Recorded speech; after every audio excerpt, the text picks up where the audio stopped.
All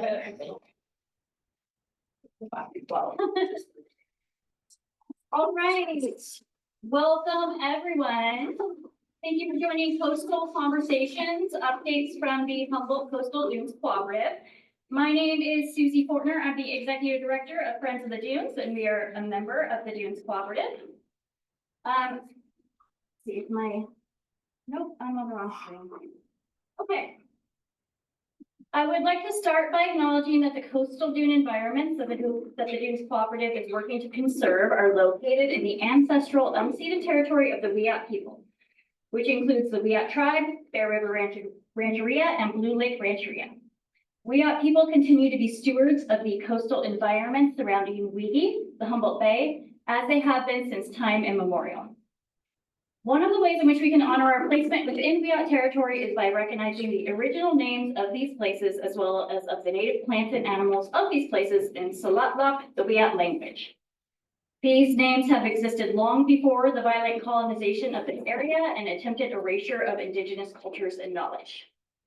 The Wiyot tribe has been doing an amazing job of language revitalization. And they have many Salatlak language resources on their website.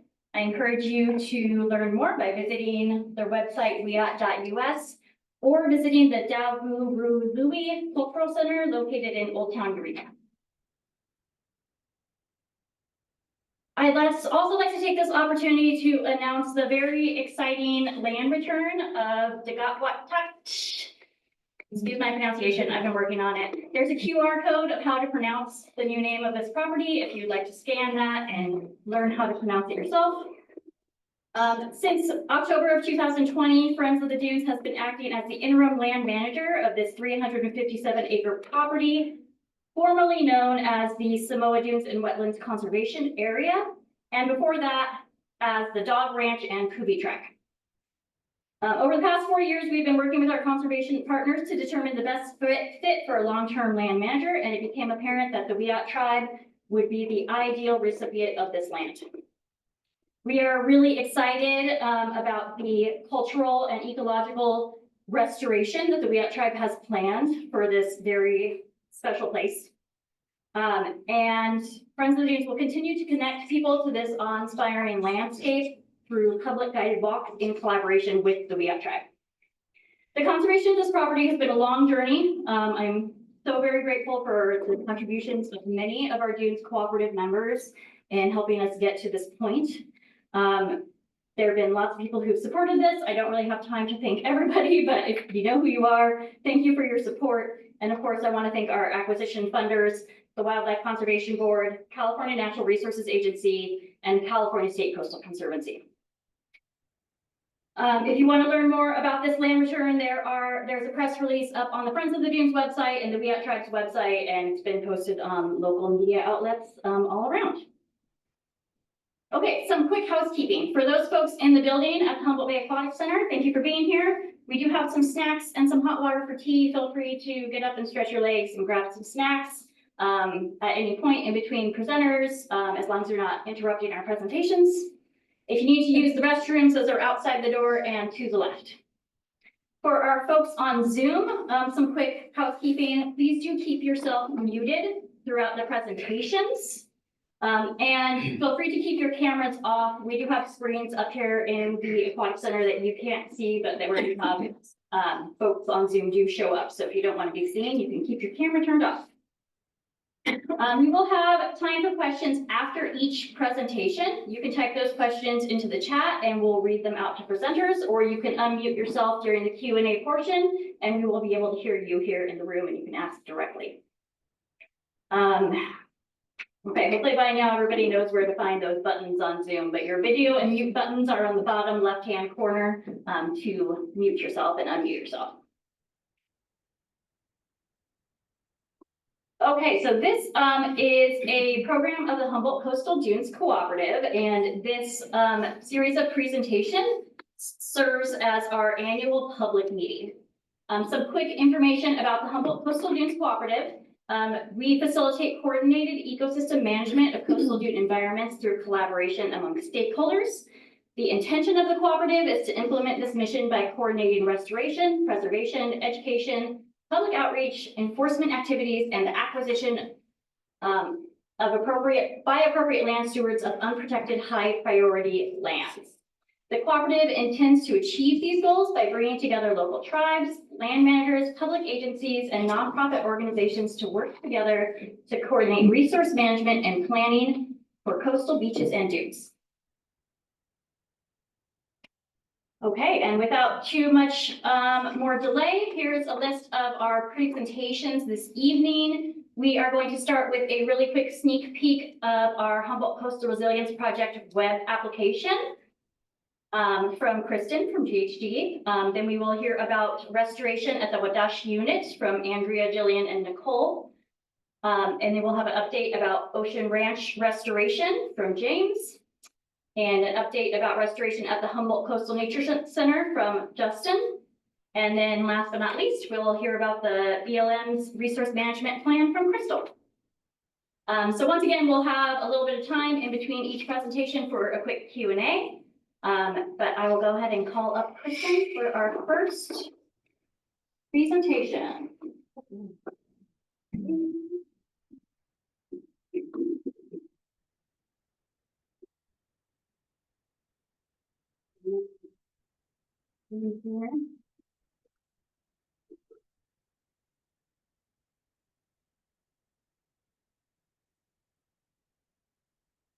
Okay, this is going to be a very, very brief, quick overview of our Humboldt Coastal Resilience Project. GHD has been working on some interactive results. So my name is Kristen. I'm from GHD. I'm an environmental planner, and myself and our GIS team assisted the Humboldt Coastal Resilience Project team with developing this web application.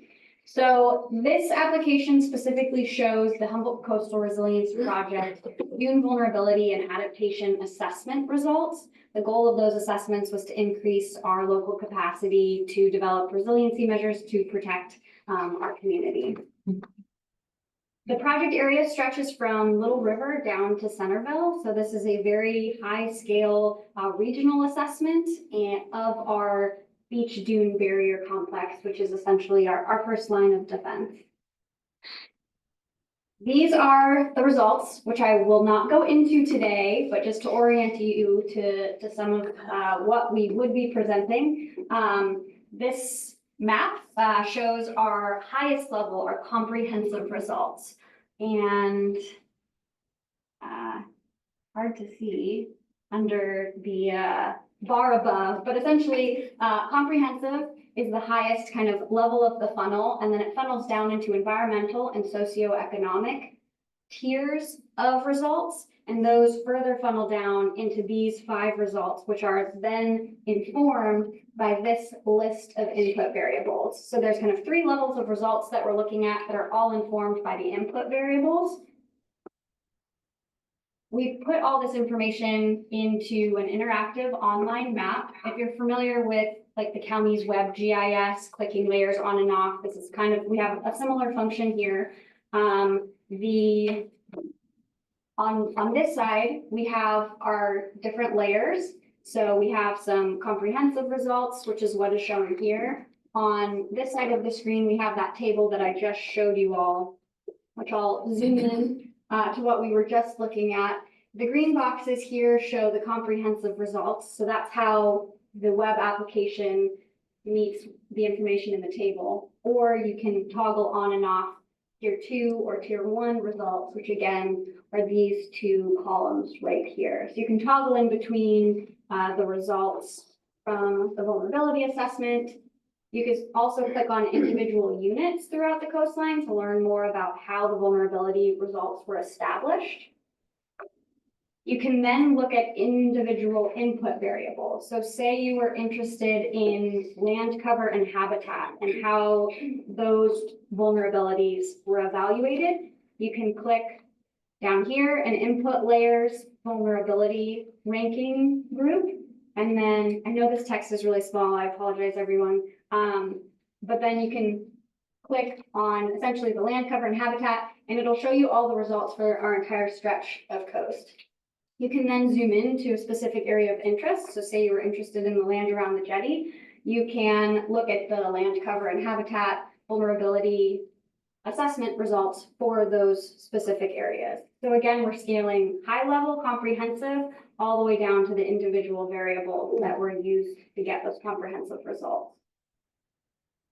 Additionally, you can click on the individual units to learn more about how that vulnerability was established. If you're interested in additional detail, we have a link up at the top that links to a metadata summary. So all of the data that was used in this project is linked online.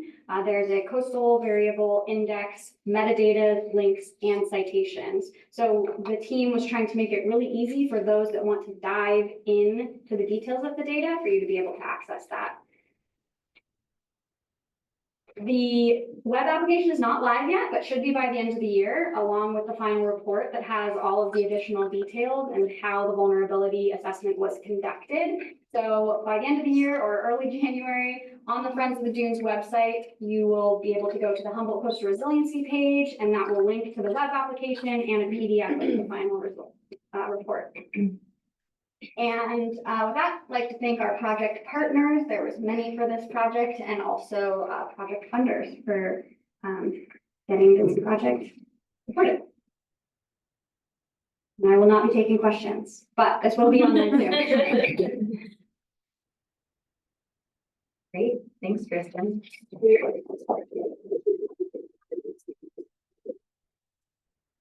Okay, next up, we have planning and implementing a large-scale dune restoration at the Wadulh unit, Humboldt Bay National Wildlife Refuge.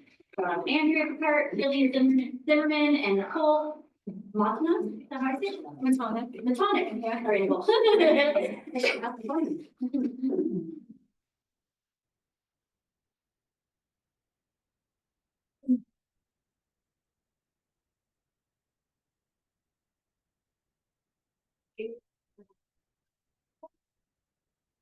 Okay, hi, I'm Andrea Picard. I'm the ecologist with Humboldt Bay National Wildlife Refuge, and I'm going to split off and then hand it over. To start with, I wanted to add to Susie's land acknowledgement. We have a lot of really rich cultural resources at the Wadulh property. The tribe has obviously been very active there, and they will be participating in the restoration as well. There's no surviving place name, so we chose the term Wadulh, which is the, how do you say, Susie? Salatluck, word for dune. And this is just a picture of one of the lithic scatters there. I wanted to acknowledge our funders and partners. So the Redwood Community Action Agency is actually the recipient of the grant, and we really appreciate their role in that, because as a federal agency, it's very hard for us to accept grant monies. The funders themselves, the two biggest funders were the Wildlife Conservation Board and the Coastal Conservancy. Together, they awarded us $12 million, and then the other two here is the California Fish and Wildlife, U.S. Fish and Wildlife, and the National Fish and Wildlife Foundation brought that total to $14 million. So the Wadulh unit is red up at the top. So it's located at the north end of the North Skid of Humboldt Bay, just north of the Lanphier Dune unit. It's between Lanphier and the Mad River County Park. It's about 300 acres in total. Just a little bit about restoration, because people often ask, what are you restoring to? And a lot of the times the assumption is you're restoring to a historic state. Well, the thinking on that has evolved, and this is a statement out of the Society for Ecological Restoration, which points out that we're restoring to a historic trajectory rather than a condition. That's acknowledging the fact that we have novel conditions, that there might be pragmatic reasons that we can't restore, or even ecological reasons we can't restore the historic conditions. So we had three major goals in this project. The first was to restore biodiversity, because it was pretty much all invasive species when we started. The second was to add climate resilience. And the third was to restore ecosystem function, including the geomorphic processes that underline and drive a lot of the ecological processes and biodiversity. So speaking of historic trajectories, this is a 1948, I think it's off my screen, map of the site. And you can see that there's very little vegetation there. So there was a lot of open living sand still. And that continued down into the Lanphier Dunes to the south. The extra lines here are sub parcels within the Wadulh parcel. But there was dune mat along the four dune complex. And then a couple of more dark swales, and then a lot of open moving sand. So this is actually 1970, and between the last photo and this, yellow bush lupin was introduced to the site. And you can see the really dense color vegetation, especially in the middle of the site, but also along ridges in the farther south. That's all yellow bush lupin encroaching on the site and actually taking over the areas where the dune mat was growing. And then this is close to present day. We have a fairly stable site. There's European beach grass all along the foredune, a lot of yellow bush lupin scrub, and European beach grass also in the back dune. So that's what we're dealing with. This is the vegetation. Again, the yellow is yellow bush lupin. The orange is yellow bush lupin mixed with beach grass, and the dark orange is European beach grass. And the methods that we're going to be using, so what we're restoring to is we're looking at like the Lanphier Dunes to the south and seeing that they've succeeded to, they're either on their way or at semi-stable dunes now. And so that's what our goal, our target is here, is to establish not big parabolic moving dunes, but semi-stable dunes. So the really dense yellow bush lupin, this is going to be talked about more by Jillian and Nicole, but those have been removed with heavy equipment, and then we have manual removal in areas where there was some remnant in that for ecological reasons for not using heavy equipment. And then the dark orange or red is where European beach grass is being sprayed and then burned. A couple pictures of what it looked like before. You can see the very dense vegetation in the lower left with just a few patches of remaining dune mat with open areas of what the yellow bush lupin scrub looks like. And this is an even more extensive stand of yellow bush lupin mixed with coyote brush. I think you're in your section. How did I get there? Well, This is like a picture of you two. yeah, Check it out. we moved it. That's my cue to introduce. So I'm gonna introduce Nicole and Jillian, who are the boots on the ground for this project. And So I'm Jillian, I'm the restoration manager for the project. So Nicole and I are gonna talk about like the methods that we're using out in the field. And these methods, this is a big acreage, so we have a lot of methods that we're doing actually out there. And some of them are taken from previous years on like Lanphier and Malel. But yeah, so they are very adaptable. So one thing, let me move this. So this picture has our ACE crew working on removing lupin.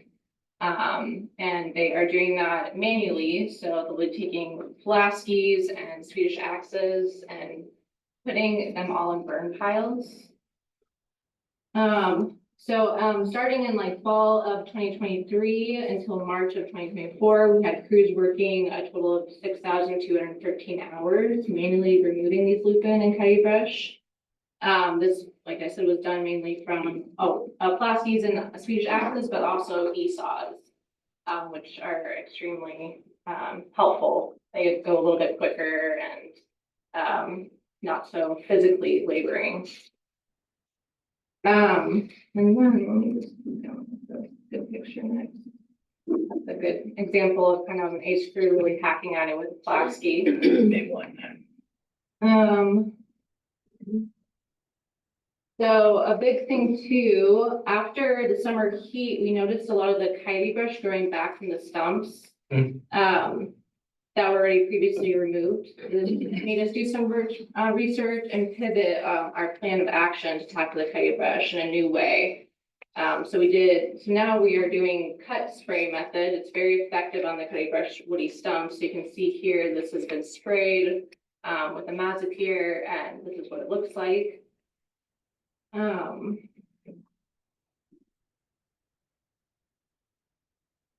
So yeah, we just cut them at the bottom and then we spot spray them with a backpack sprayer on these exposed stems. This is a good example of kind of what Wadulh looked like before we did anything. Because I'm gonna next talk about heavy equipment. This was a really big, probably the biggest impact we had on our project. It was like the fastest results and a little bit cheaper because manual's kind of cheaper, or a manual is more expensive. So in February of 2024 through April 2024, we had 2 excavators and 2 bulldozers removed and buried a vast amount of these invasives. Here's Nicole and I kind of out in the field.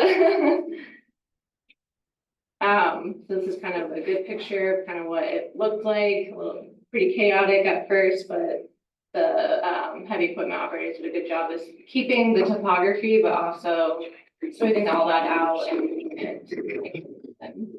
you can still see, like, on the right side, right side, you know, that's what they were removing out there, all that lupin and coyote brush and also Mothula.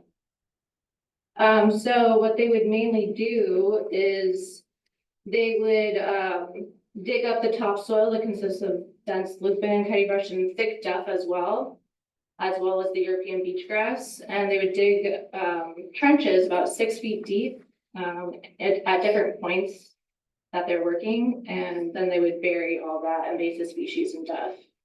And then put a 3-foot layer of clean sand on top. So you get results like this.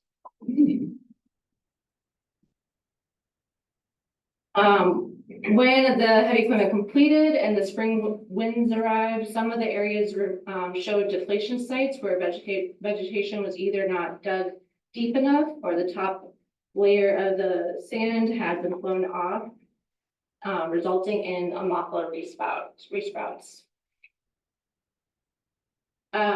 Before the European beach grass grew to full capacity, we used a herbicide to stop growth and eradicate it. This was done by crews or biotechs using backpack sprayers and a broadcast sprayer. We also sprayed the Mothula foredune. Not only did we have Mothula in the back dunes, but definitely it was way more intense in the foredune.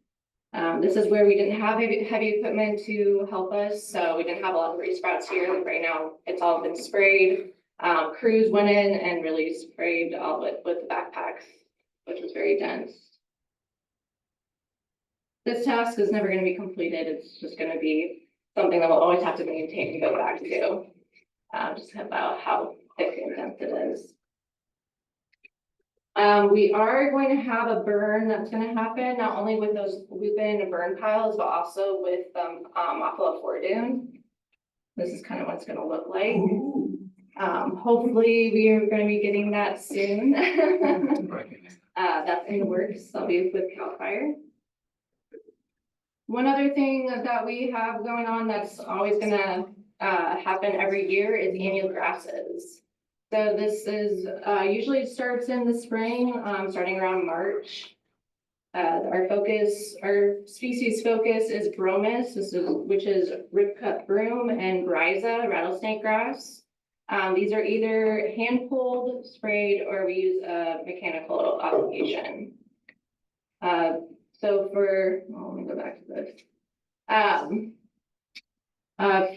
We had a rough estimate of 6,000 pounds of grasses we took out of Wadulh this year. Which is a lot of hand removal, but also a big thing that we learned is actually weed whacking was really great, and we probably will go back to that as well. Crews would just, when the grasses were still green, they would weed whack low to the ground, avoiding any dune mat species.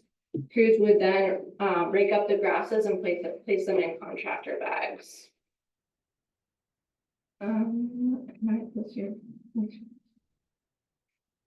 Sorry here. Oh no, here's more of the annual grasses. So it's just really thick and this is gonna be very tedious. It's definitely tedious work and will continue every year. And here's a really good picture of someone weed whacking. We did find that bromus and bryza have a little bit of different growth stages. So we did have to go back over some areas. But that's something that we need to analyze. The timing of actually starting on annual grasses is kind of a really big deal, or just trying to find that perfect spot. So all that brown is that was weed whacked. All right, yeah, I think I'm up next. So thank you, Jillian. My name's Nicole. I'm the biotech. And I'm gonna continue on talking about some other tasks that we've been working on. This is ongoing too. This is duff removal. Does everyone know what duff is? Decaying matter that has been a result of yellow bush lupin and secondary invasive grasses. Has caused a lot of thick matting like a carpet over our dunes, and we're removing it in areas that are non-foresty. So we want open sand and dune mat species. So we have manual removal, and we also had heavy equipment removal, like Jill mentioned earlier. Let's see. What they're doing is they're using various tools like McClouds, shovels, rakes, anything to like get under. Some of the duff layers can range from like a couple of inches to like a foot thick. So every crew kind of figures out what tool works best for them. And then once they scrape it all up, they stick it in the sled. We bought a ton of sleds for the dunes, and they carry it over to duff pile. And these duff piles got huge. And even some of them built them like up and over. And I wish I had a picture of it, but really big piles that we then had heavy equipment come in and dig up, bury into a trench and cover in clean sand, much like the heavy equipment operators earlier this year. And they're gonna continue to do that because we still have more duff to remove. One thing to mention too is that in some of the sites, we did have a cultural monitor present to make sure that, sorry, if there was any lithic scatter or fire affected rock or any other culturally significant artifacts uncovered, that they could flag that area off and increase some of their cultural sites. So next up, our next big project in our project is installing sand fences. After heavy equipment operators removed like that mono layer of vegetation, we have a lot of open sand now. And because of the heavy winds that we get, we don't want a lot of sand movement. So we have projected to put in 585 fences all along Wadulh in those open sand areas. And that's starting next week. We're getting all the materials out there. So Jill and I have been quite busy, but yeah, I'm gonna read from here now. So let's see. We want to turn it into semi-stable dunes supporting dune mat. The dune mat can't establish with too much sand movement, so these fences will prevent that before and during planting is established. This is just a portion of the fences to be installed. So like I said, we have a lot more areas. This is just one corner of the entire property. Each fence will be spaced out 28 feet. And that was based off of research that Andrea did, based on the Guadalupe Nipomo dunes down south. So for that, we've been practicing installing fences. In the back were fences that Jill, I, and some other coworkers put up back in, I think in March, maybe. And they're a bit saggy. It was quite windy earlier this year. So quite recently, we've had more crews come out and help us and practice different tools to use. And I was telling Justin about it earlier. We're getting a hydraulic post pounder and an auger to pound posts and to dig holes for posts. And then we're also going to be pulling these fences taut so they can withstand all of the heavy winds that we have out on the dunes. So yeah, that's it. That's going to start next week or the week after. We're going to start installing all those fences. Now I'm going to move on to planting. Earlier this year, we had MRC plant a bunch of American beach grass, so Almond Smallest. They actually transplanted it. They pulled these from up north Wadulh and planted them in our southern region in a pre-treated area, and they took really well. I took this picture like a week or two after they planted them, but they've survived, so that's great. And then as far as all of the open dunes that we're installing the sand fencing, we're gonna be planting a ton of plants. So we have Samara working with us. All throughout the year, they've had a crew come out to the dunes and collect hundreds of thousands of seeds of dune mat plants, and they've been growing them at the nursery. What you're looking at is Artemisia, coastal sage. And they have grown, what is the number? Tens of thousands of Artemisia already. We're projected to get about 400,000 plants to bring out there. And we're gonna be planting them in between all of the fencing. And so that's gonna be part of the semi-stabilization of the dunes. The fences are gonna keep the sand from moving too much, and then we're gonna come in, not next year, but the year after, and plant all the dune mats, so that'll be really fun. They're also gonna be doing a broadcast spreading of seeds too, so maybe will have like 1 million seeds, we don't know, but a lot of seeds. And they're really nice and healthy there, so that's great. Next thing is monitoring. This was taken last year, actually, when I was just an intern. Jillian and I started monitoring. So this was last year. This is, going back to what it looked like before really any treatment was done.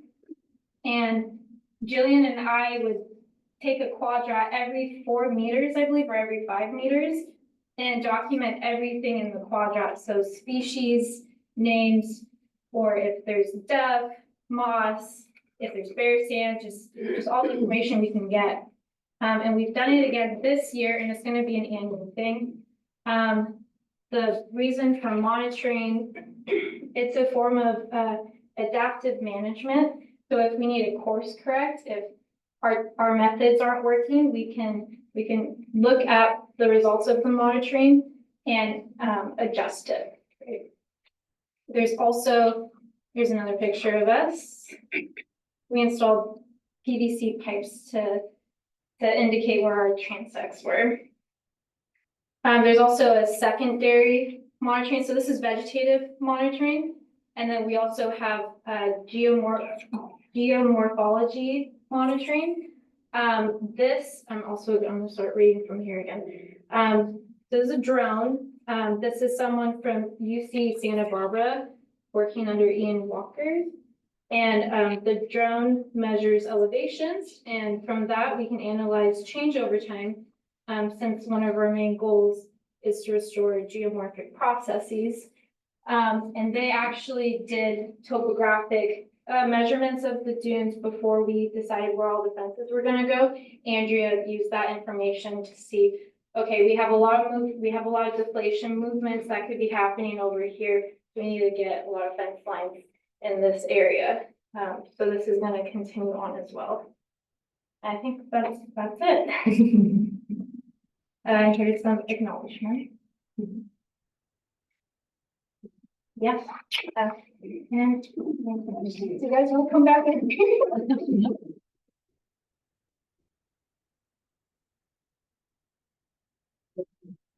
Any questions for Andrea, Nicole, and Jillian? Hey, Crystal? Yeah, I have a question. So how long are you guys, are the fences, temporary, permanent? What's the plan for those? Temporary, yeah. I think they're gonna be, well, we don't really know the timing of when they're gonna take them out, but definitely like, 5 years. 2 years. Or so, yeah.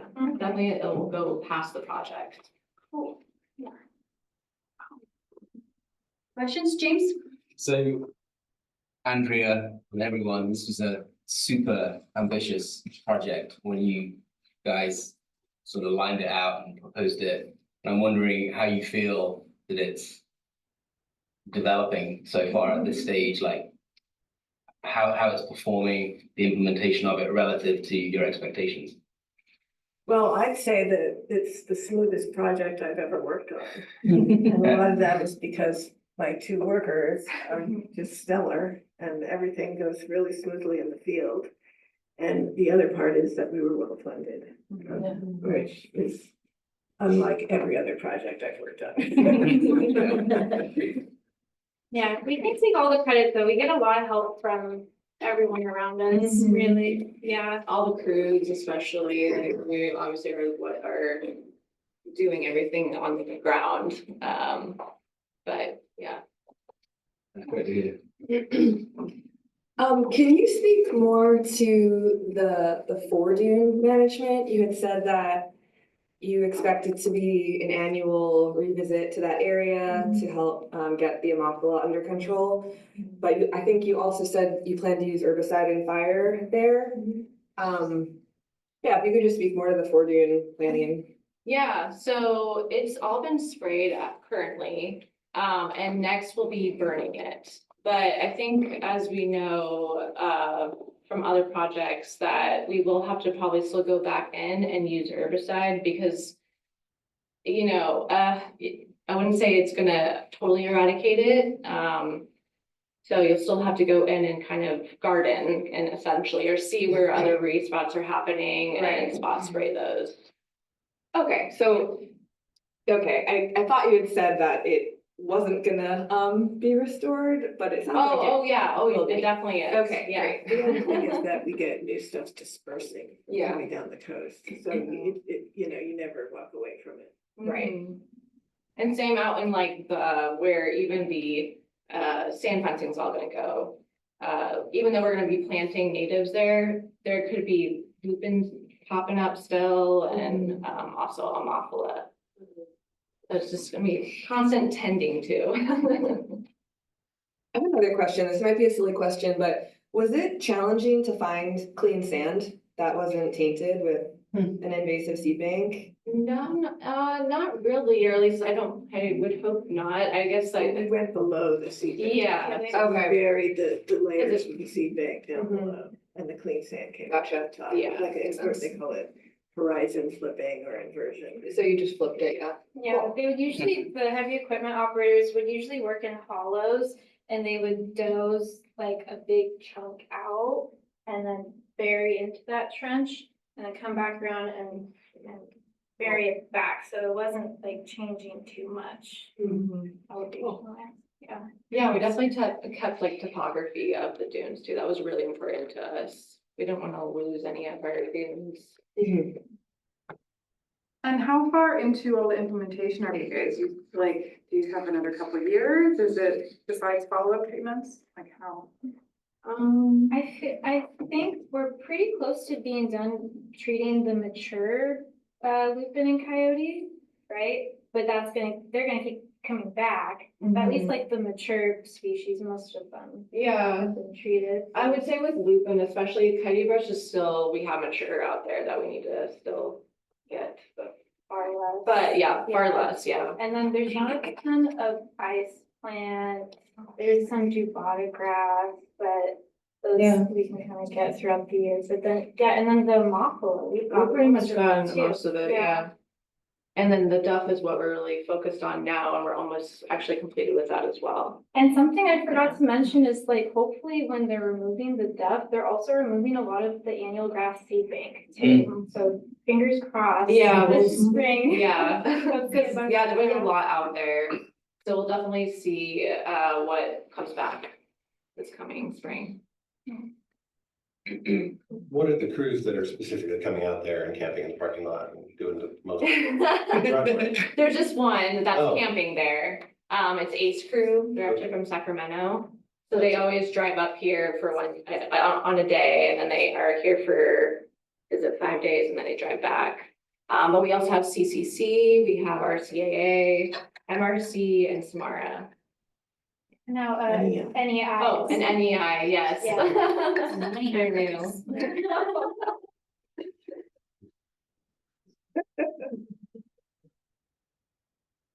Yeah, Right. yeah, thanks, guys. Perfect, thank you. Okay, feel free to grab snacks. I don't want to take all these cookies home. And we can exchange some for the next presentation. Next up, we have Ocean Ranch Restoration Progress Update from James Ray, California Department of Fish and Wildlife. We do have a bunch of people, especially we haven't seen that's gonna be invested, but you know. Yeah.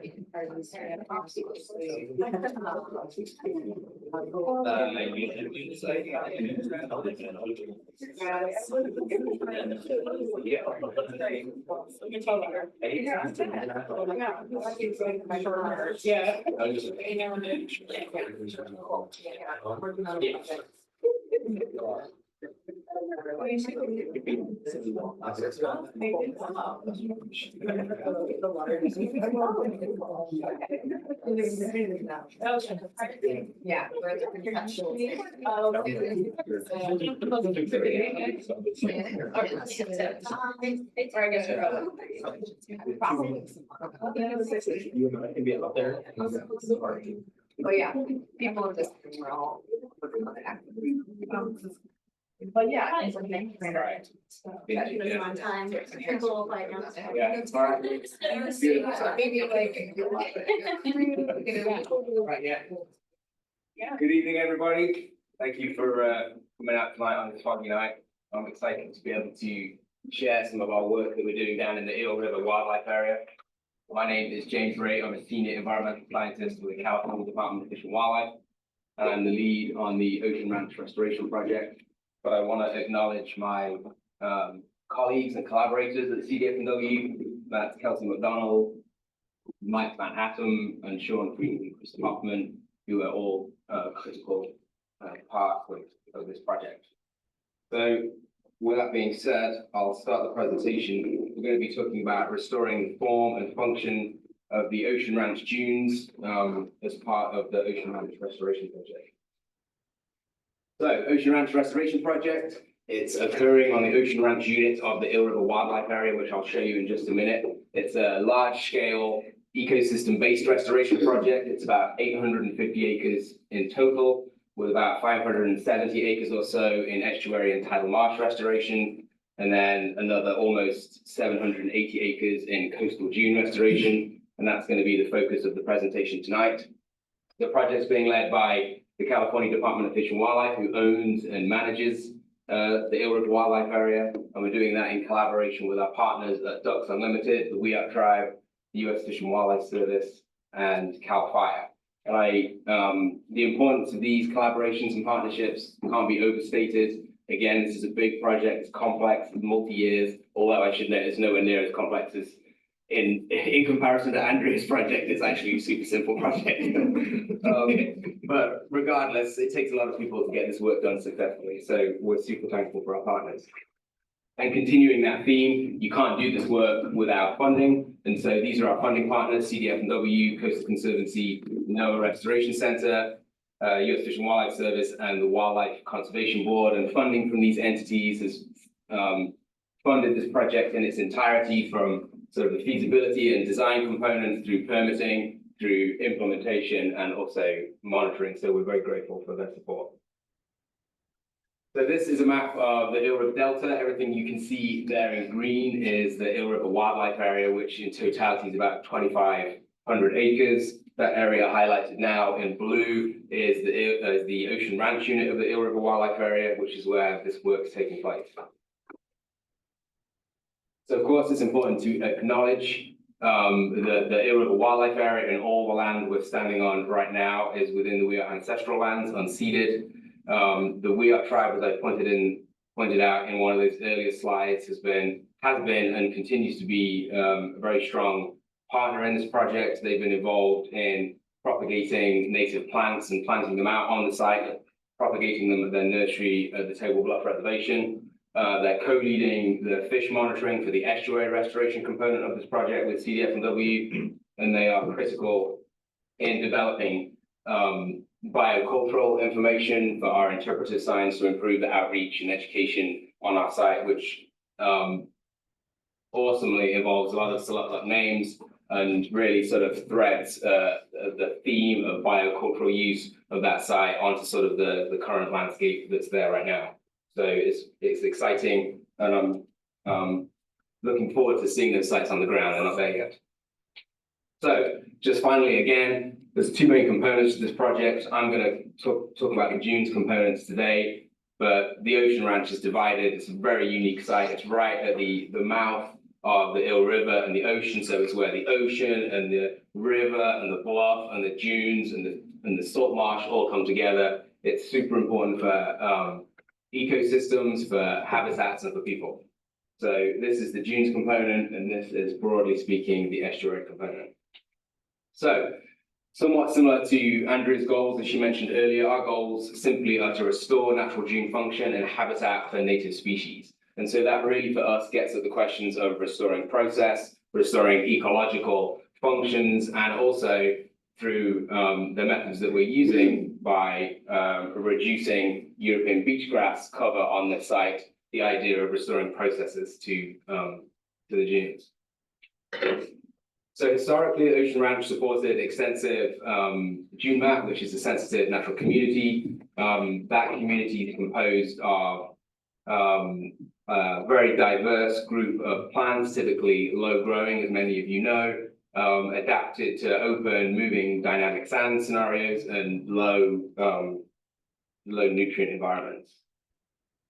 Within that community, at Ocean Ranch, there are some threatened and endangered species and rare species. So we have the federally threatened and state endangered beach layer, which you can see there on the left. We have rare short-leaved ebacs, which you can see there top right, and then also rare dark-eyed gilia, which you can see there bottom right. But in totality, this community is super unique and forms really important and pretty unique coastal habitat. So, as is similar to many places on the North Coast, unfortunately, Ocean Ranch Unit is now dominated by Amorpha arenaria, or European beach grass, which is, of course, an invasive non-native species. This species stabilizes dunes, as many of you know, by preventing natural sand movement, which of course is bad news for the native dune map communities in existence, because again, as we just noted, they're adapted to moving sand environments, so that stabilization essentially displaces native dune plants and the rare plants that are in those communities, and then subsequently reduces biodiversity more broadly, because the organisms that are relying on that native dune community generally can't persist in the monocultures that European beach grass provides. So the beach grass also decreases dune resiliency to sea level rise and erosion. So, you know, in short, if you want to maximize your resilience and protection for things like natural resources, cultural resources, infrastructure, working lands like agriculture, then ideally you're thinking about reducing European beach grass in your dune system. So I'm going to switch gears a little bit and talk about some of the methods that we're actually using to achieve this. You know, the restoring dunes by removing European beach grass at this stage in the game is sort of a well-established and successful process. However, there's lots of different methods and options in terms of how you go about doing that. There's no one-size-fits-all. When you're considering these methods, it's super important to consider site-specific conditions and then consider the pros and cons of all those different methods. Andrea is using all of the methods possible. And then also the cost effectiveness of those methods is an important consideration. So we're trying to maximize our effectiveness at our site by using an integrated pest management approach that combines prescribed fire with the use of herbicides, specifically imazapyr, administered through backpack sprays and or ATV sprayers, and then hand falling also.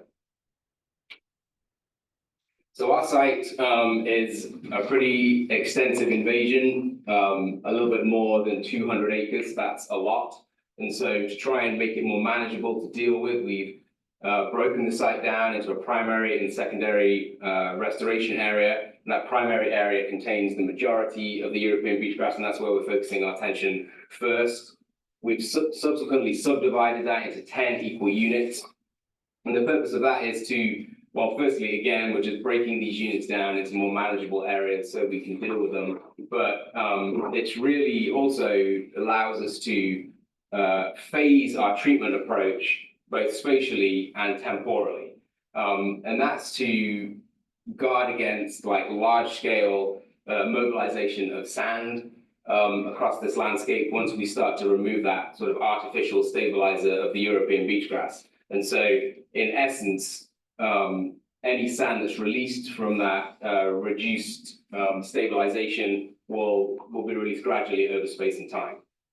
And in addition to that, we get the benefit of this kind of design, and it allows us to test some different approaches and assess how our different methods are working. So we can use different methods in different units of similar types, and we can compare them and see which methods are the most effective. And for us, with this sort of integrated pest management approach, we've been really interested in questions like, you know, which method of combining these approaches is most effective. So, for example, is it more effective to treat an area with herbicide first and then follow that up with a prescribed burn, or vice versa? So this is something that we've been able to test across the site, and we're starting to see some results from that.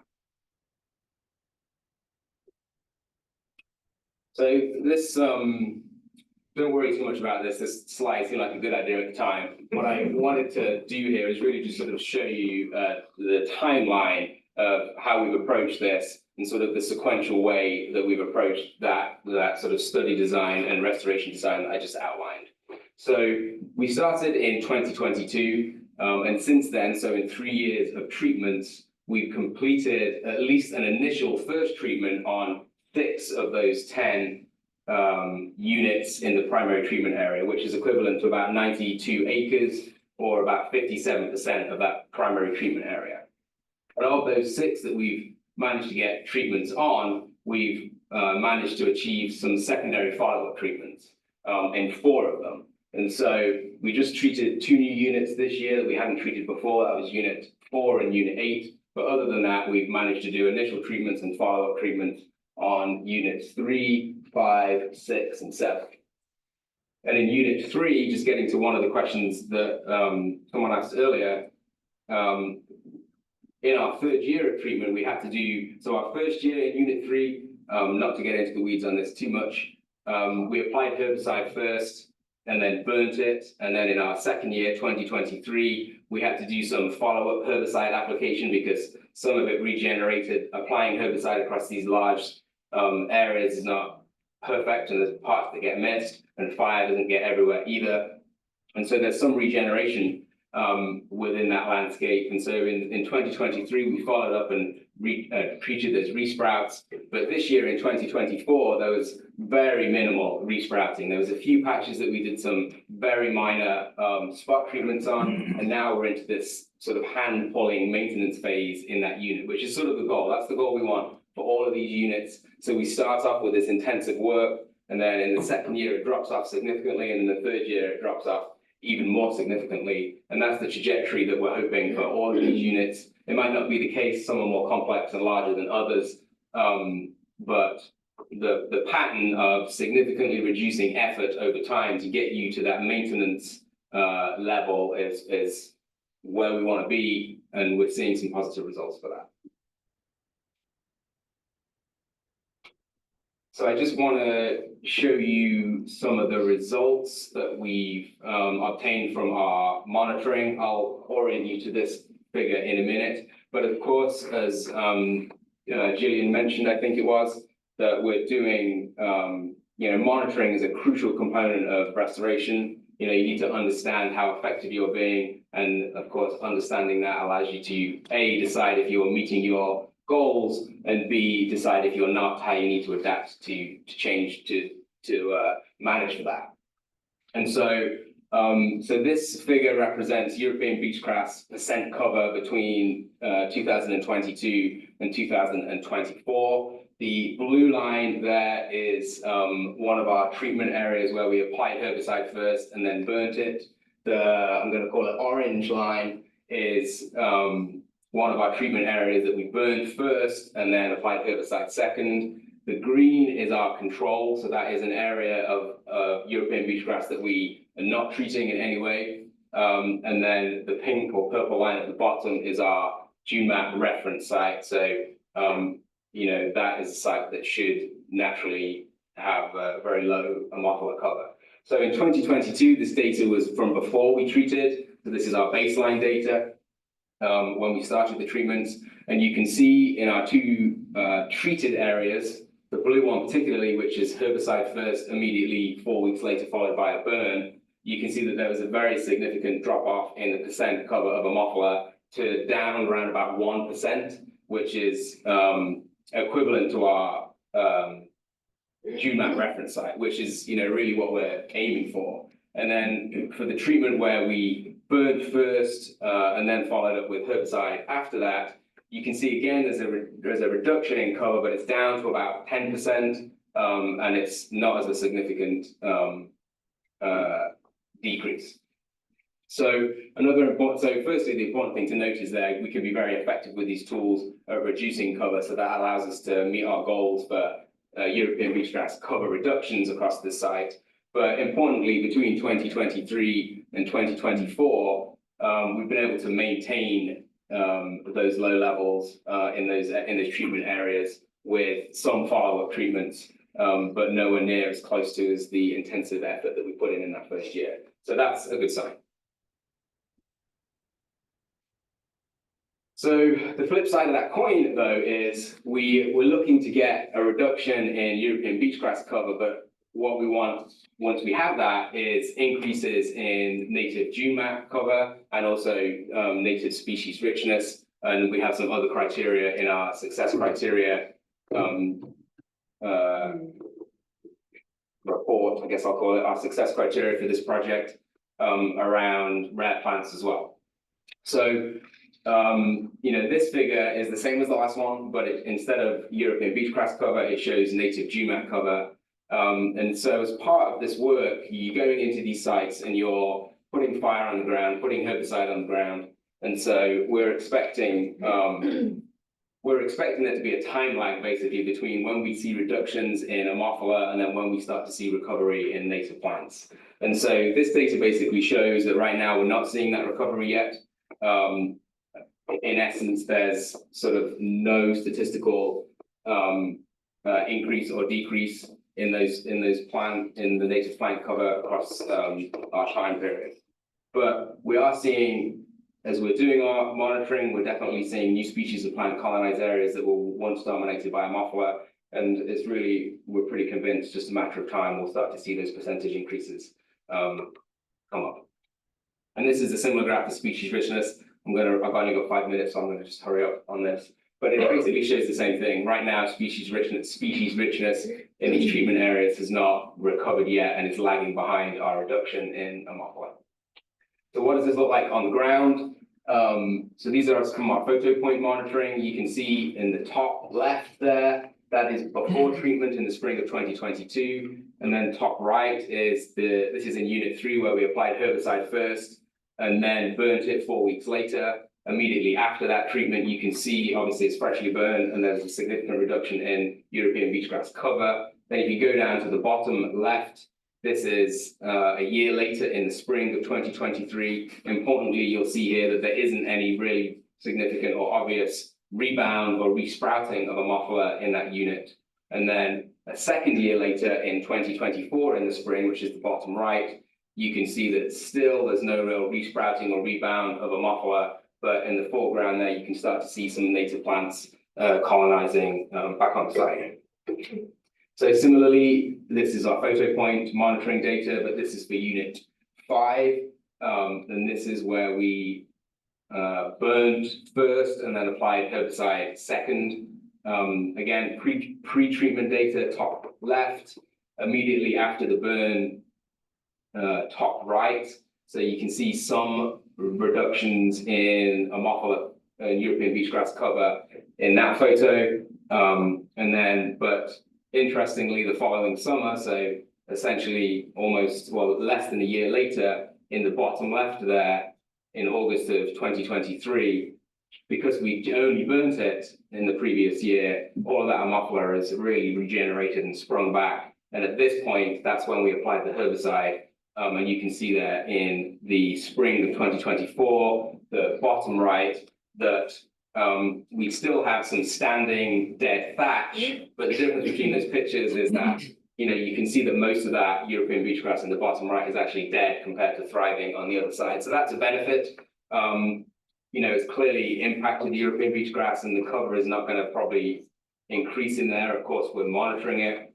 And that one of the benefits to this might be that, you know, the sand release in this site may be a little bit slower because of the roughness that still the beachgrass is retaining there. But also the flip side of that coin is that maybe colonization of native plants in that unit might be slower. So in summary, our herbicide followed by burn approach is highly effective at reducing European beachgrass cover. The burn followed by herbicide approach is less effective, at least the way we did it, which may have been suboptimal. There's some experimentation to be done around the idea of burning it first, and then as soon as it resprouts, spraying it at that point, that may be more effective, but you're still going to be left with standing dead thatch.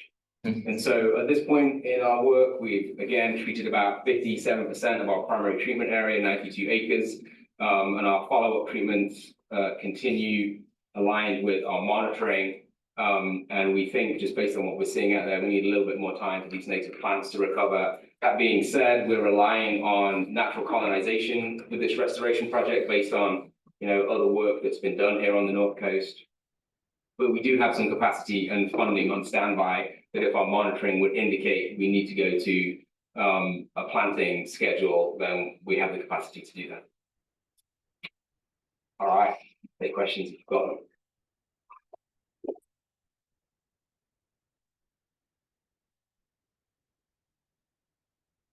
Rhea, your burn and then herbicide, how far or how long after your burn did you do herbicide? Because I've heard you mentioned you have to work around like the weather, right? Like the rain and the spring, so. Yeah, so you do have to work around the weather for herbicide, and we also work around nesting bird season on our lands, and we also at the time were working around some of our rare annuals.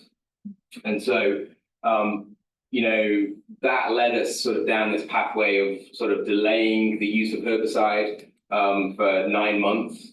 And so, you know, by the time we applied it, we really think it was, I mean, it still had an effect, as you saw, and it was important to do because just burning just invigorates the plant.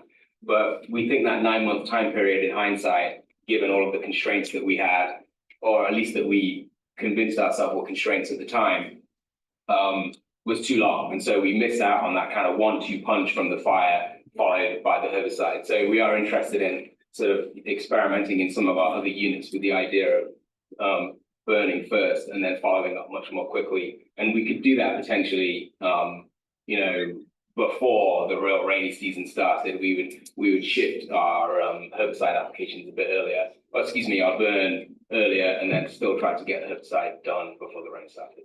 But again, it's on the North Coast, it's difficult to do. Like we got blown out this year because of a rainstorm in August. So, good question. So was a big advantage of the herbicide then burn the getting rid of the thatch?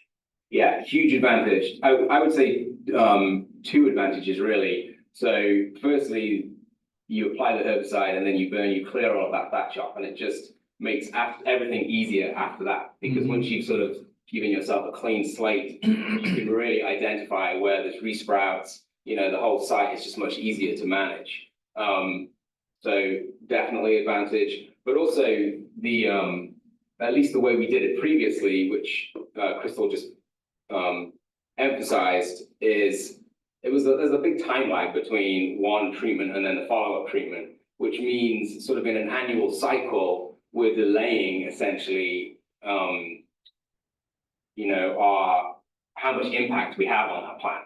And so it took us like a 9-month cycle to complete, you know, what at the time we were sort of calling one treatment, which in hindsight, I think we've agreed that it isn't one treatment, it was too long, and so it sort of ended up being 2 separate treatments. Whereas with the herbicide first, we applied the herbicide, we waited like 4 or 5 weeks, which at the time when we first did this 3 years ago, we were pretty nervous about, but we have a really amazing integrated pest management coordinator who knows literally everything there is to know about imazapyr. And so, you know, it takes about 2 weeks for that herbicide to do what it needs to do in terms of distributing to growing centers in the roots and meristems. And so if you can wait 2 weeks, then you can conceptually burn after that. So you can really compress that time.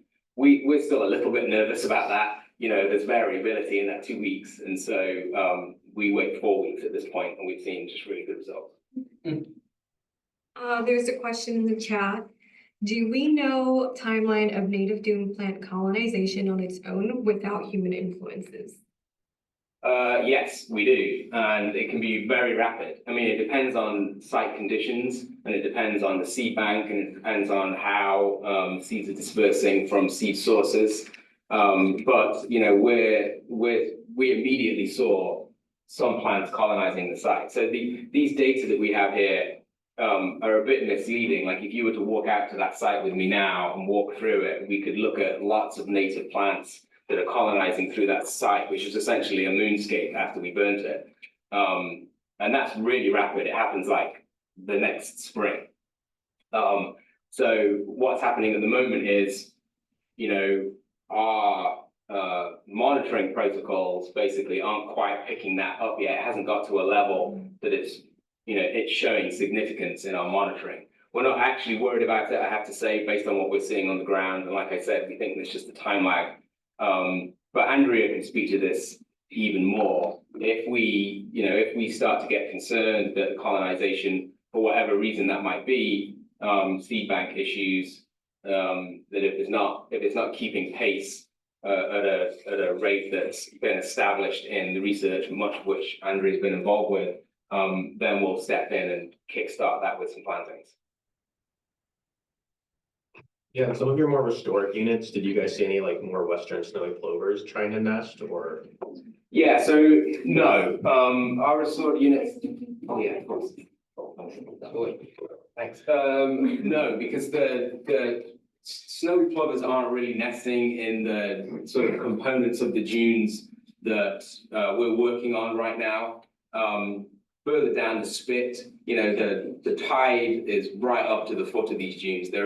There's no real transition zone for the snowy plovers to nest on currently. You know, that may change as the 4 dunes starts to, you know, once we've moved the Ammophila and we sort of remove that stabilization of the 4 dunes, which sort of encourages that scarping and encourages a more gentle slope in that 4 dune area. You know, we may start to see some of that further down the line, but as it stands right now, no, and it's too soon.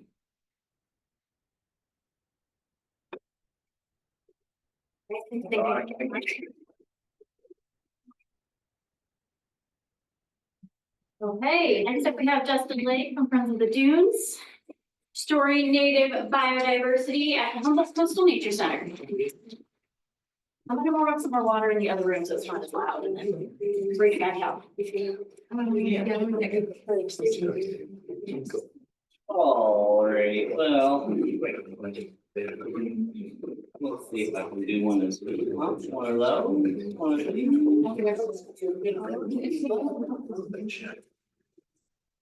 okay.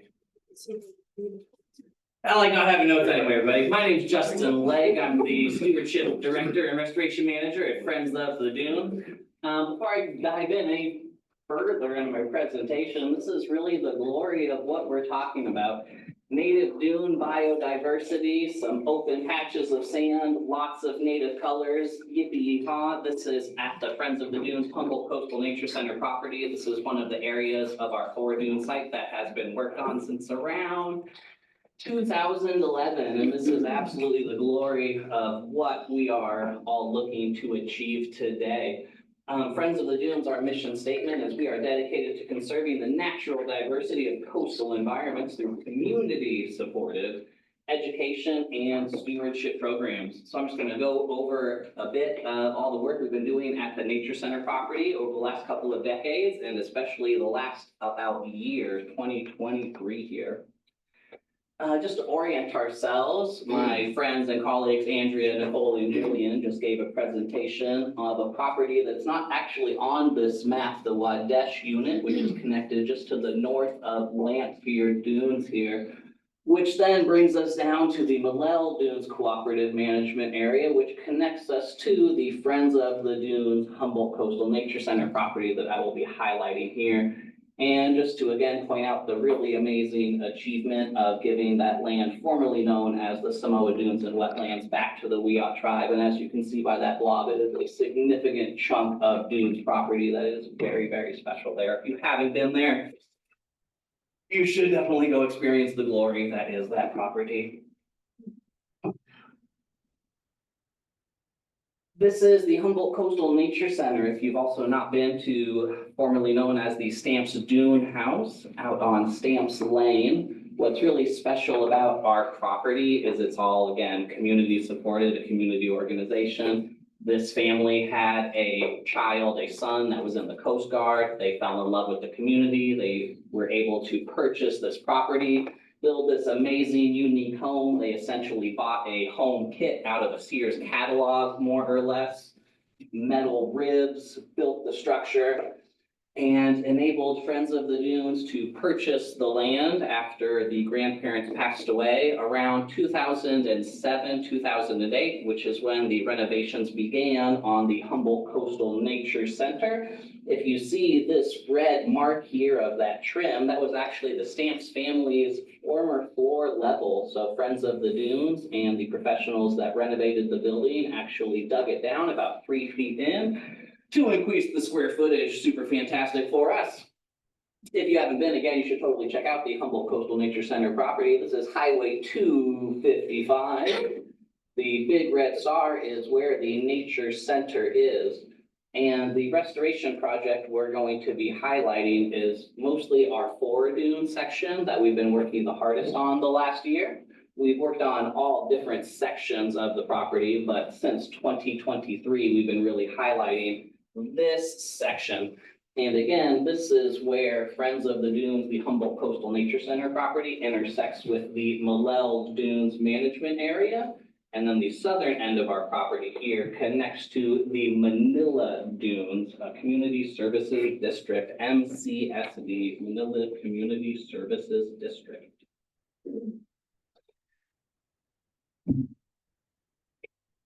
Friends of the Dunes is all about community supported programs. So I want to highlight before we get further our community that has been out here. Check out their raincoats. Look at that rain gear out there doing manual labor as volunteers in those heavy Humboldt rains. It's pretty extreme. It is not a small feat to ask from our community to have them come out here and support us with this intense manual labor that's been going on again since 2007, 2008 at this property itself. Here, this group of volunteers highlighted by our wonderful volunteer Roy Marin here with the famous Newman O's, which is a significant part of our volunteer work days. Here they're removing the invasive ice plant, which is one of our top 3 main species. Here our dune ecosystem restoration team is at the Humboldt Coastal Nature Center property. And you can see this nice pile of what looks like hay in front of them. That is the species we've all been discussing, mostly the European beach grass, which is the main one we focus on our property here. Just to point out, this person in the back doesn't have a shovel, but has a pitchfork. And this person also does not have a shovel. They have a rake. This person also does not have a shovel. They have a miniature shovel that you might call a trowel. So what these people were doing out here is what we call resprouts, the retreatment. After we finish the initial work of the super duper thick Ammophila, which can be like a jungle, it is intense to walk through. This has to be retreated by these roots. And so what they were out there doing is using the rake and the pitchfork to help gather up the bits of grass and pieces that were just over the sand, making them into nice piles, and then the trowel was actually getting into the actual living matter of the Ammophila, the European beach grass, that is regrowing to help actually finally eradicate it, to enable that beautiful native diversity you see behind them. I'm laughing, the volunteer there is making bunny ears with the two trowels. How about that? None of this would be possible without our sponsors and supporters, the California Department of Fish and Wildlife, Office of, my notes aren't here, Office of Spill Prevention and Response, as well as especially the National Fish and Wildlife Foundation, the United States Fish and Wildlife Service, and of course, the Bureau of Land Management and California State Coastal Conservancy.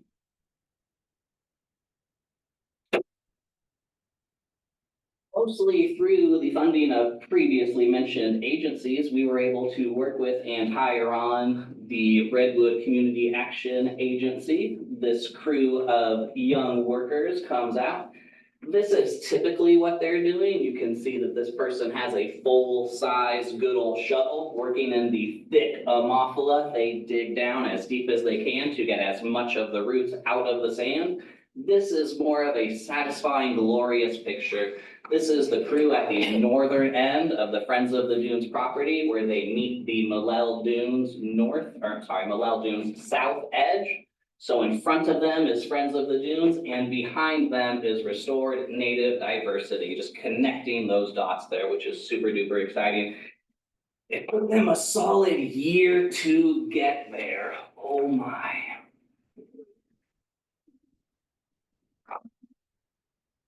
This is our 4-dune complex. This is my home, this is my heart, this is my love.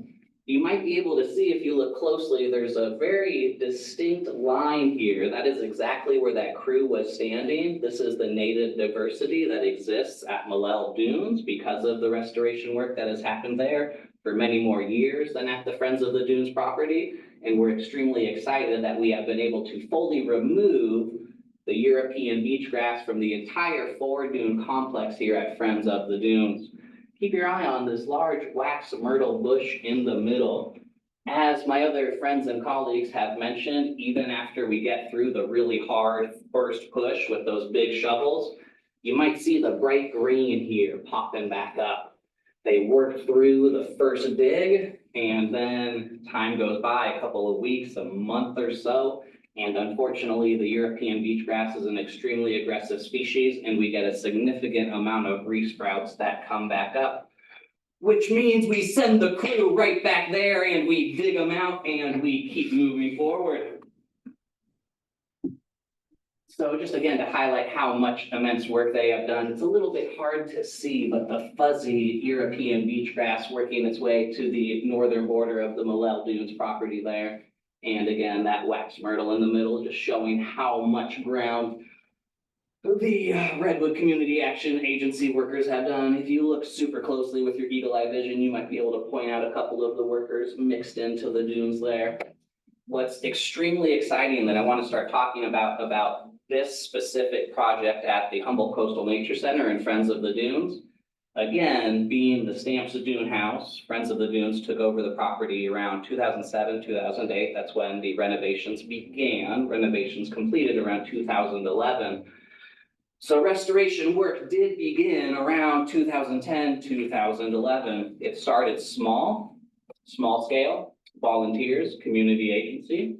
And specifically, we left a lot of the Ammophila along the 4-dune to specifically prevent too much blowout and sand movement back into the dunes. But what's really wonderful is because of how long ago some of our restoration began, although it might be tough to see, they just look like gray splotches, we have a significant amount of native dune mat diversity right next to our plotches that were suffocated with the Ammophila, the European beach grass. If you've not walked through the jungle of thick 100% coverage of European beach grass, here is a first-person view for you. This is one of our monitoring photos. This is actually standing on the property last year in our foredunes.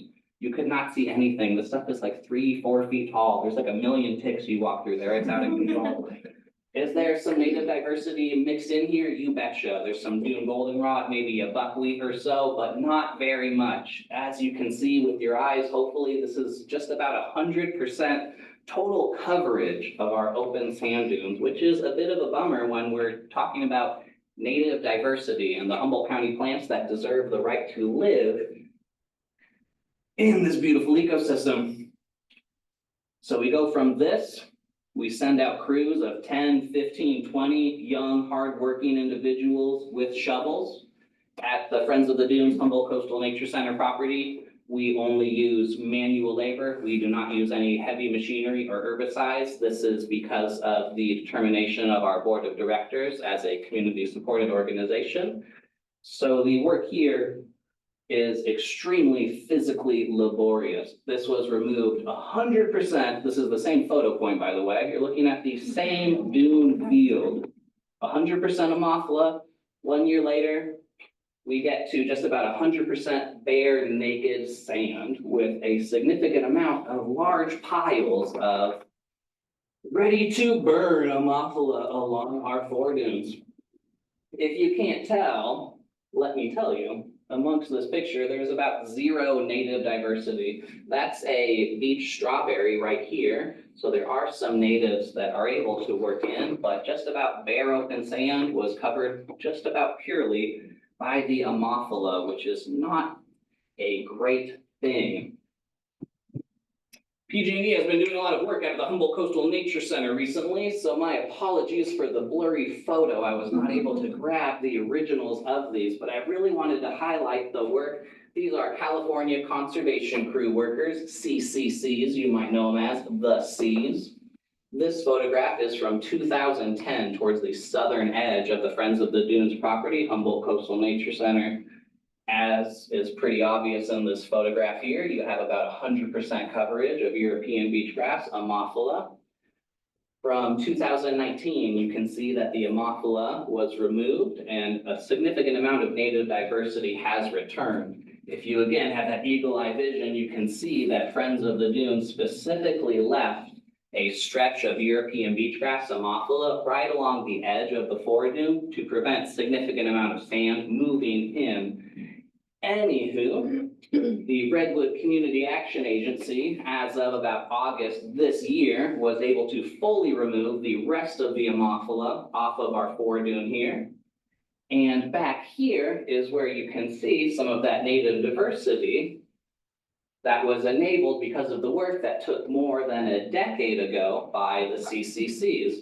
So what's really special and exciting about the work at our property that's a little bit different is we have this spot that was restored in 2010 that has continued to see retreatments by our community volunteers, where the native diversity has really been able to come back and be reestablished.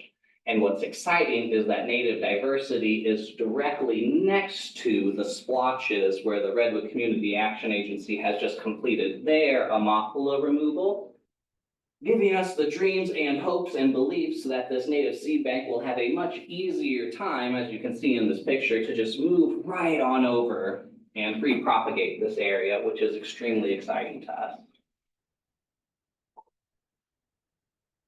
This is my colleague, Ryland Sherman, out there. He is actually in that exact same splotch, but it's a mirrored image here. You can see that wonderful native diversity behind him, dune, goldenrod, beach buckwheat, coastal sagewort. What Ryland and I are doing on this day is a bit of annual monitoring. The very first thing we did was we surveyed the land. We took pictures of all the super duper thick Ammophila. We counted the plants. We determined the amount of open sand and native diversity before we began removing any of the invasive species. As we move forward with this project, Friends of the Dunes continues to do not just photographic monitoring, but also biological monitoring of the plant species, as well as kind of what I don't feel is I guess it's biological monitoring, but we really want to know how much sand there is, how much sand has plants on it, how much sand is just open sand. That is a significant thing that we are taking note of. I made this, it's called a quadrat. It's made out of PVC, it's pretty great. Just some more monitoring. These are my colleagues and friends, Jillian and Nicole. This is actually not at the Friends of the Dunes property, but I just love this picture. This is them over at the Wadulh unit doing some of the similar vegetation monitoring. What are the species present? How much open sand? How many invasive species are here? Are there any endangered species in the plot?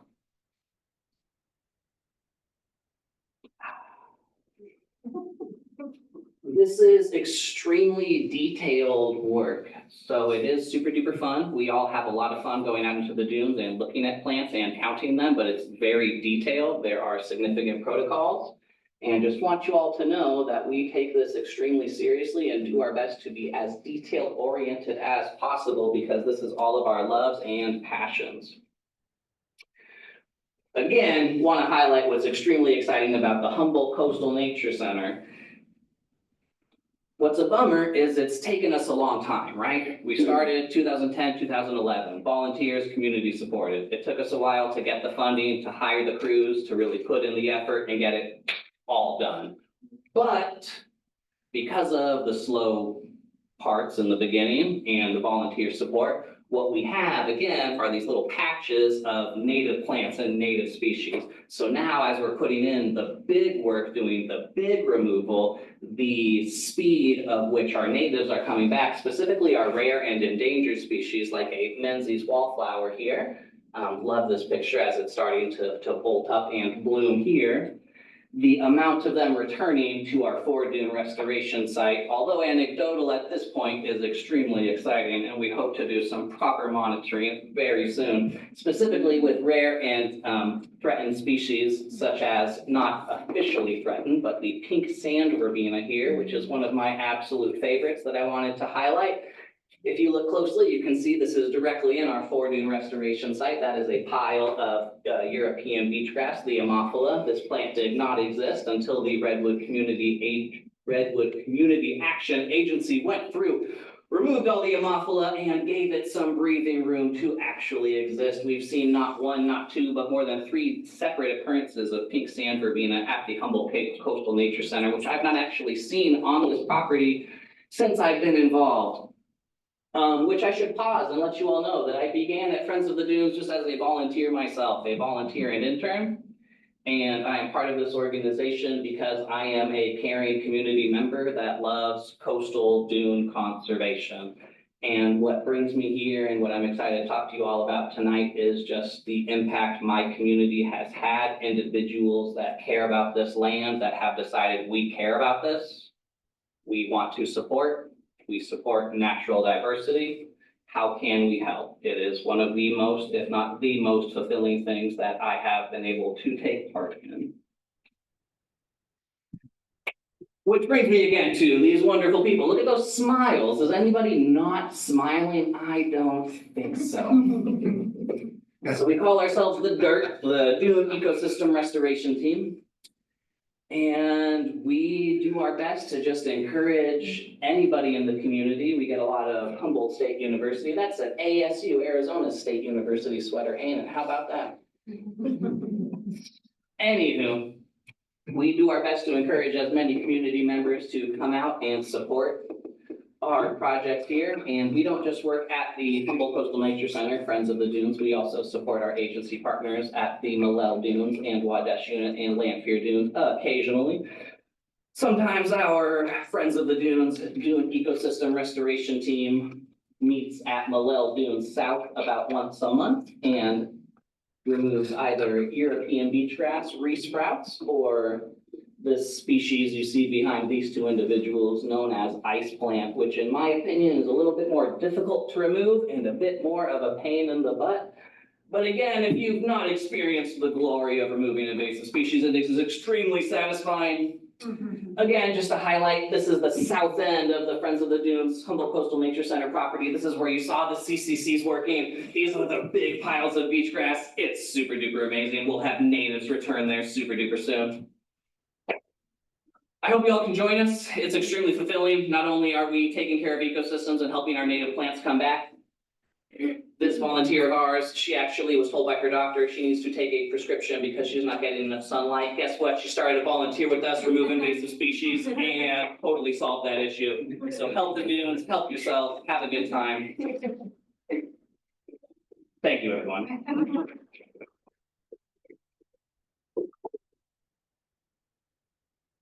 Couple minutes for questions for Justin. Anybody has? You guys have a plan for burning the piles? Do we have a plan? Absolutely, but our challenge is permits and air quality and rains, and they're difficult to all work together.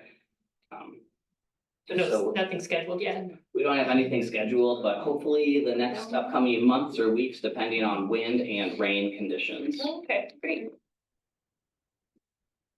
Yes, Justin, what was the impetus for finally getting that Amothla removed on that fore dune? Wait, funding? Yeah. Andrea. Ability to. Nice. Yeah, it was great to see it done, just bam. It's really exciting to witness, yeah. Mhm.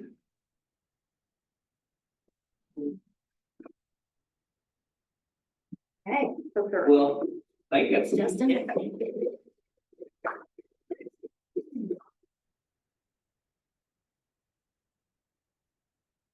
Right, next up we have Crystal Coons. Am I saying it right? There you go. Okay. New last name. Crystal Coons from the BLM.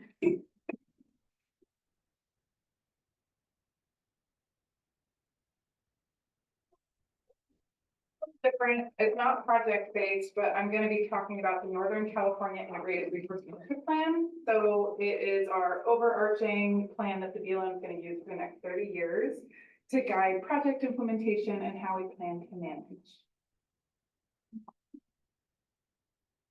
So just quickly, we're gonna talk about what is the NCIP, who our collaborators were, our plan conformance briefly, the new areas of critical environmental concern, the coastal resource management goals and actions, and then the vegetation goals and actions, and then more specifically, the specific management for the vegetation type for our coastal forests and dunes.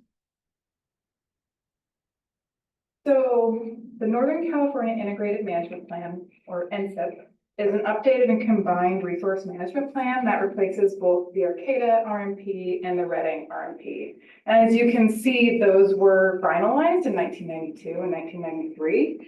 And we've come a long way since the early 90s when it comes to resource management plan, how we view these different resources and what we're planning to do. And so generally they're updated every 30 years. It took us the past 3 years to fully complete this, and we just signed it as of November 9th. And I'm just going to read this part. So a resource management plan provides broad guidance for managing public lands. So the Federal Land Policy and Management Act directs BLM to develop these plans as the primary means to identify and allow for appropriate use of BLM administered land. It establishes goals and objectives for resource management that guide future implementation decisions. It also identifies measures necessary to achieve these desired outcomes.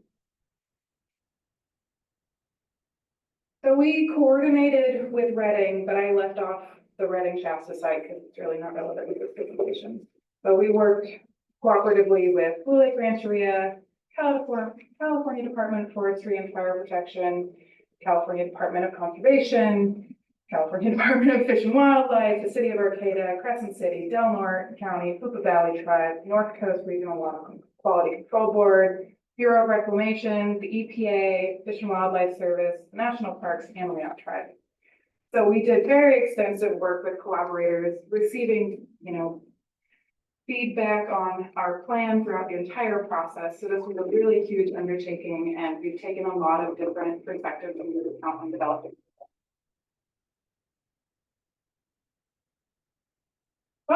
describe all of these, but these are just some of the other plans that our NSIP is in compliance with. And those are local, like county developed, or fish and wildlife, or recovery actions for endangered species. As well as just vegetation management that the BLM has already directed on how we will manage vegetation, maybe using herbicide or other treatments throughout the western United States. And so it's plan within a plan. It's a lot of planning, but it really is. It's very comprehensive, and we take a lot of different perspectives into account as well, like I said. So one thing that's come of this that I think is particularly relevant to our coastal areas and our dunes is areas of a critical environmental concern, so ACECs. We use our BLM manual for ACECs to identify and evaluate potential lands to designate as ACECs. And so what that is the ACEC designation will highlight areas where special management attention is needed to protect and prevent irreparable damage to important historic, cultural, and scenic values, fish or wildlife resources, or other natural systems and processes, or to protect human life and safety from natural hazards. And so what this does, the designation indicates to the public that the BLM recognizes that there are areas that have significant values and establish special management measures to protect those values. And it also reminds the BLM that there are these significant values or resources there that we must accommodate and consider as we are planning future projects on the ground. So we currently have 2 coastal ACECs through the NSIP plan. The Malel Dunes, or formerly Manila Dunes, was 150 acres and was designated as an ACEC prior to this plan. But under the NSIP, it has now been expanded to encompass 180 acres, which is, I don't have the map, but it includes the southern portion, 30 acres that weren't included in the original Arcata Resource Management Plan. And that's changing the name officially from Manila Dunes to Malel Dunes. And South Spit is a newly proposed ACEC to encompass 160 acres. And so that is not, the South Spit of the Humboldt Bay is a very interesting parcel. BLM manages it through a conservation easement. However, we do not have title to it. That is from the state of California. But this plan is addressing that if we were ever to assume ownership, it would be designated already as an ACEC, which guides us to make decisions based on the resource values that have been identified. And so here is one of the tables directly pulled from our NSIP.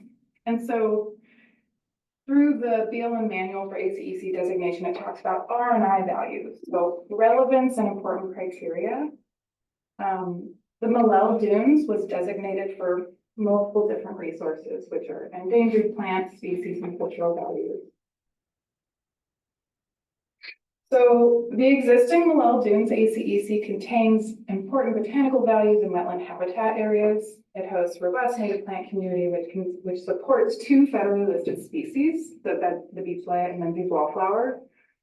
As it has been highlighted through Friends of the Dunes as well, like the last presentation, that is one of our more restored coastal dunes that BLM manages. And so it has really robust habitat for these federally listed species, BLM sensitive California rare ranked plant species, as well as other common dune mat species. And so there's a rich botanical resource that's in the site that should be protected, as well as it being culturally significant to the Wiyok people, and it contains sensitive cultural resources. So some things stay the same with this, but we have added a couple of things for this. But passive recreation opportunities will be protected and enhanced within the Malel Dunes by providing access on designated coastal trails for equestrian and pedestrian use. And that just protects vegetation, the cultural resources, other resources within this area. So it's not going to be trampled by overuse. Like just because we're designating areas specifically for recreation doesn't mean we're going to be taking away from botanical, but it's allowing for the public to still use that space. So some exclusions, and like I said, a lot of these are the same, just kind of putting it out there. So a right-of-way exclusion, there will be right-of-way exclusions for new proposed right-of-ways, but we will be honoring and continuing the right-of-ways that we have currently. And it's OHV closed, and as a lot of people know, the history of Wadulh Dunes, it used to be a dune and buggy club, it used to be really fun, there used to be a lot of OHV riding, occasionally there was trespass, but since then we have migrated away by allowing for open OHV riding within the Wadulh Dunes area. And Wadulh Dunes is off limits for that. And so that's a little more strict with some of the things that are allowable, but it really does preserve a lot of the values that make it an ACEC. So it's close to mineral leasing and mineral materials development. So aside from current use of occasionally dredging, moving sand to cover a pipeline that is included in an existing right-of-way and approved, there will be no new development. So there will not be sand harvesting, there will not be mineral materials development, and that is used to ensure to protect the resources. It's closed grazing. We will not be grazing there. That makes just sense. It's close to mechanized vehicles, so like, yeah, no OHV, no permits we're gonna authorize. We're gonna allow people to take their trucks in there to go back into areas where they don't belong. E-bikes is a relatively new thing that was definitely not covered under the 92 RMP. And so that is something that, you know, brought up a lot of discussion, but I think considering all the other areas open for recreation, it was just decided that e-bikes could lead to other impacts that maybe would run away with themselves. And so we decided to keep it close to e-bikes. And it's still day use only, that has not changed. Here is the table pulled from the for the South Spit ACEC, identifying resources that were used to justify the designation. And so that is the beach leah, Menzies wallflower, western snowy plover habitat, and cultural resource values. I do want to note, as I just passed Wadulh Dunes, snowy plover habitat was listed under a resource value to designate Wadulh Dunes. However, they don't currently use that as nesting habitat. Our wildlife biologist mentioned that the strip where they would inhabit is too narrow, but they have been observed there in the past. But South Spit has the snowy plover habitat restoration area and has active nesting birds and is very suitable habitat for the snowy plover. So that was also a prime resource considered when designating this an ACEC. So this ACEC provides essential coastal dune habitat for the existing beach leah, Menzies wallflower, as well as the snowy plover, and a lot of additional habitat that can be restored to create more suitable habitat for the snowy plover and the Menzies wallflower and the beach leah, as well as other VLM sensitive species like the dark-eyed gilia, short-leaved evax, and a suite of native common species that are also really valuable as well. And this area is culturally significant to the Wiyot people and contains sensitive cultural resources. And it's still an important place where they come to engage in traditional practices. So this place has a lot of value inherently in the resources and the cultural resources that are present and the habitat that it has currently and has the ability to provide. And this is one of my favorite pictures of the Menzies wallflower right in the middle of having flower, the setting seed, or like having seed, so it looks very skeletal. I like it. So some of the exclusions are just listed below. And during the initial Arcata resource management plan from 1992, BLM didn't manage this property yet. It took about another 10 years before it was even on our plates to consider management. And so we had operated under the South Spit management plan, signed final, and it listed all of these very similar stipulations like OHV limited, no public access within the snowy plover habitat area, Dogs on leashes during breeding season and, some collection, but some no fireworks or allowing for recreational hunting for waterfowl on the eastern side of the spit. And so we just included a lot of those stipulations from the South Spit plan into the ACEC designation. So again, if or when we assume ownership of this property, we can have continuity for what we've written and what has been working. So I will just reiterate, it's going to be limited. There's no driving vehicles on the wave slope inside the snowy clover area. We're trying to protect the plovers nesting, but people can drive along the wave slope. It's great. We do not allow it going through the restored dunes. There are many access corridors, so you can make it out there. And it's close to mineral leasing, mineral materials development. It's again going to be days only through the lifetime of the plan. No public access during or in the clover restoration area during nesting season. Your dog's on a leash, so they don't eat the plovers. Yeah, so those are general exclusions. And then some of the priorities and allowable uses, again, really do kind of fall in line with the old plan. And some of these have evolved with how we've decided to do management and how our sciences have evolved.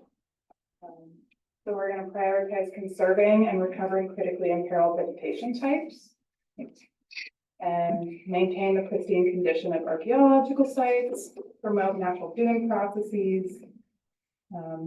Again, we're still supporting public recreation, dispersed recreation, UAVs, airplanes, hang gliding, just in general enjoyment. A lot of these are widely used or can be used throughout the whole South Spit area aside from the snowy clover area. So no flying UAVs inside the clover area. A lot of these are pretty common sense. Equestrian use is still very much allowed and encouraged on the west side of the road, but not on the east side, which that's all mud flats and salt marsh, and you wouldn't want to ride your horse there anyways.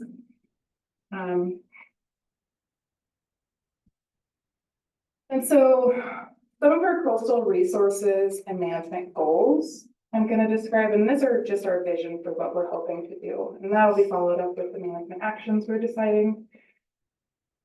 So we're going to be protecting coastal habitat and resilient coastal systems along this coastal strip. So the coastal strip, we define it as all BLM managed land that is within 100 yards of the mean high tide line.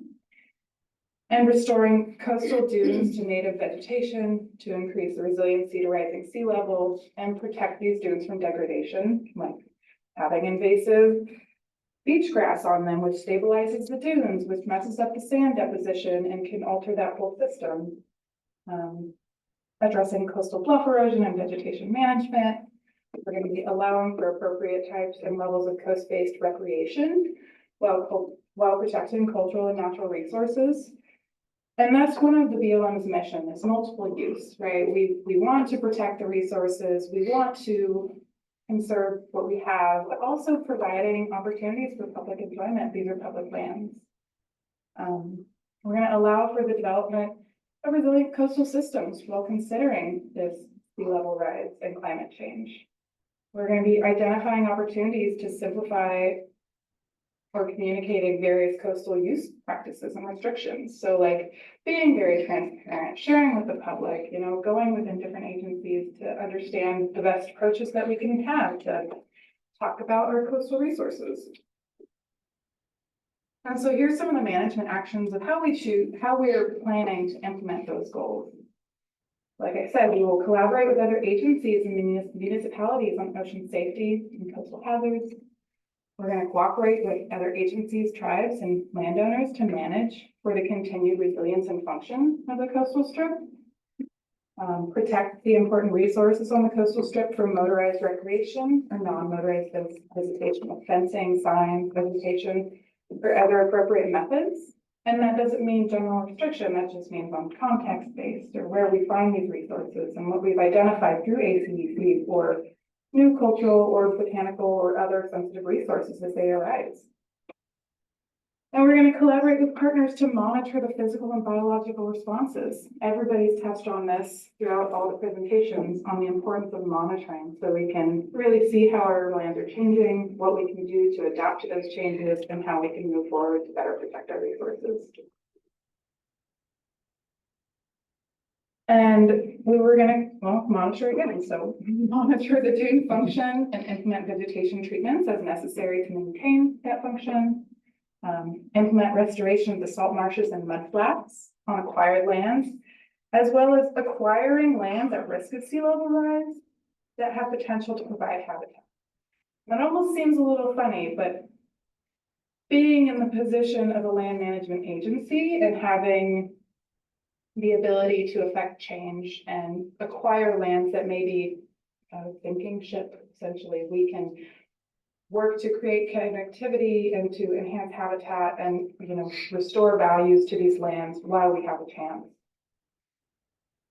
And in consideration of future activities, we want to plan the retreat of facilities, revegetation activities to promote sediment movement through these coastal systems.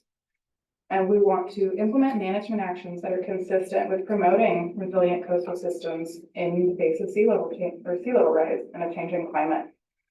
So there's a lot of focus on understanding that we're at this tipping point where we need to consider the unknown of the variables of climate change and sea level rise with all of our future actions when it comes to these coastal resources.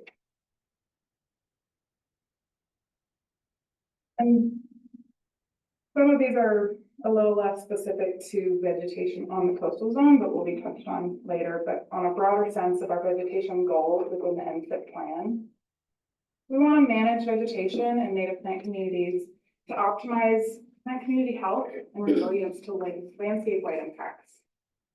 Natural disasters, natural disturbance, sea level rise, climate change, invasive species, other factors that are not just like contained in a vacuum. We're going to engage with partners and we'll inventory and monitor all of our plant or special status plant species. Again, our goals will be to implement recovery actions, and we're going to limit the impacts to sensitive plant communities from OHV use in areas where there's high OHV use. And then manage vegetation to support fish and wildlife habitat and healthy watersheds. So I'm going to skip through this because a lot of this is redundant, but we want to essentially build up our vegetation communities to be resilient to different disturbances. And one thing I do want to talk about is our management action, and one of our primary goals with vegetation that is different from old plans is we want to work with our tribal partners to provide opportunities for Native American harvest of traditional use plant materials and forest products, as well as incorporating native plant species that are culturally important to tribes within our restoration project throughout the coast, throughout other areas. And that's something that we've done prior to this plan, but it's really nice to have it written within the plan. My last two slides. So specific management for these vegetation types. Our coastal forests, we want to allow dunes and associated vegetation to migrate into coastal forests as a response to sea level rise. And continue managing our coastal forests while maintaining recreational access. And last but not least, our dunes. So we want to support restoration and maintenance of native plant communities and associated dune processes through the removal of non-native invasive species, European beach grass, ice plant, lupin, annual grasses, all of our big bads, to allow for that habitat to recover for federally listed, state listed, common and rare plants. We want to, again, allow for natural dune migration where it's appropriate. So in consideration of major roadways or things like that, homes, we want to allow dune migration where it makes sense. We want to allow for heavy equipment use where appropriate and integrated pest management techniques, as mentioned in previous presentations today. Within coastal dune restorations activities, as well as to maintain snowy plover habitat and OHV trail and construction maintenance. And while also managing for OHV within areas where there's sensitive plants, we want to balance that to reduce impacts as much as possible. And so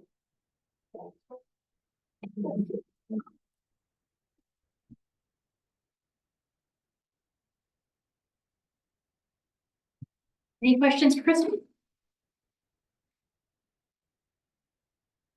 Perfect. All right. Well, thanks everybody for coming this evening. I just want to wrap up by saying, I forgot to mention at the beginning, we're launching a dune restoration survey to gauge the community's perceptions of dune restoration. There is a QR code at the tables over here. Kristen's probably gonna pull one back up to put it on the screen again. But would love for our Dunes Cooperative partners to help spread the word about that survey, and I can send an email about it as well. It only takes 5 to 10 minutes. Thanks to GHD for designing the survey. And it's going to, the input from this is gonna guide future outreach efforts about dune restoration. So hope that everybody can share it. And thanks, everybody. I think we're gonna pull that up for the people on Zoom. There it is. If anybody wants to take that survey, thanks to folks on Zoom for sticking with us to the end here. And we'll go ahead and mute ourselves, but leave the QR code up probably for a minute. Yeah, thanks everybody. Thanks for coming. Take some cookies home.